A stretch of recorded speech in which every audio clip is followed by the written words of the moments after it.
RK रनक channel subscribe करें, बेल icon घंटी दबाएं।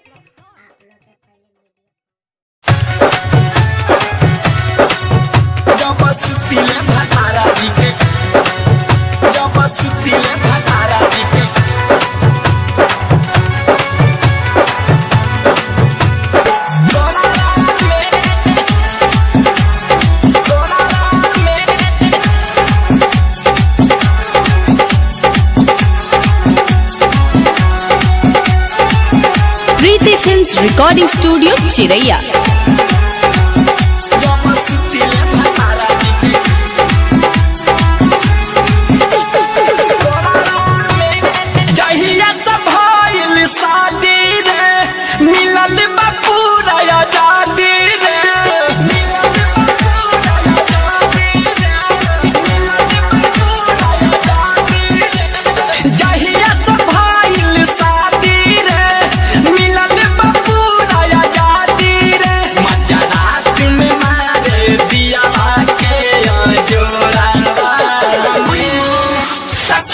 मजा आवेला भोरवा में जब सुतिले भातारा जी के गोरावा में।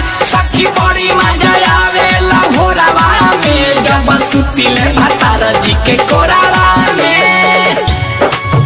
सखी बड़ी मजा आवेला भोरवा में जब सुतिले भातारा जी के गोरावा में।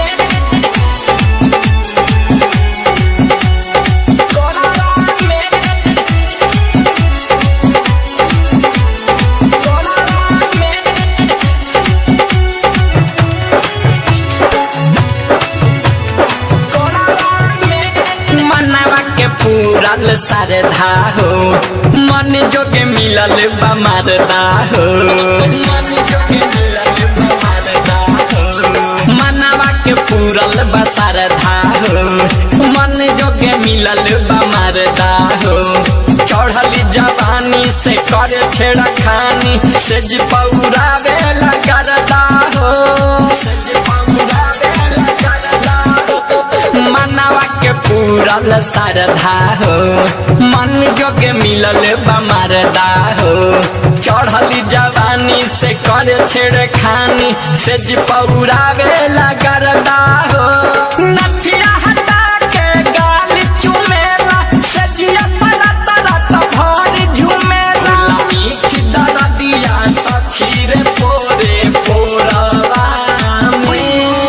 सखी बड़ी मजा आवेला भोरवा में जब सुतिले भातारा जी के गोरावा में। सखी बड़ी मजा आवेला भोरवा में जब सुतिले भातारा जी के गोरावा में। जब सुतिले भातारा जी के जब सुतिले भातारा जी के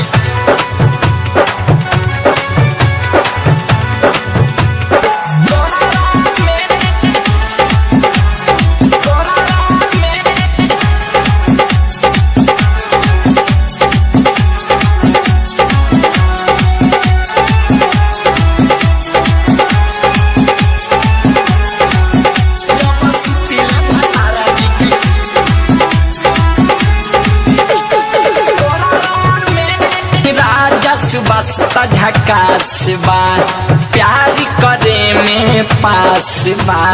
प्यार करे में पास बा आज राजा सुबसता झकास बा प्यार करे में तो पास बा।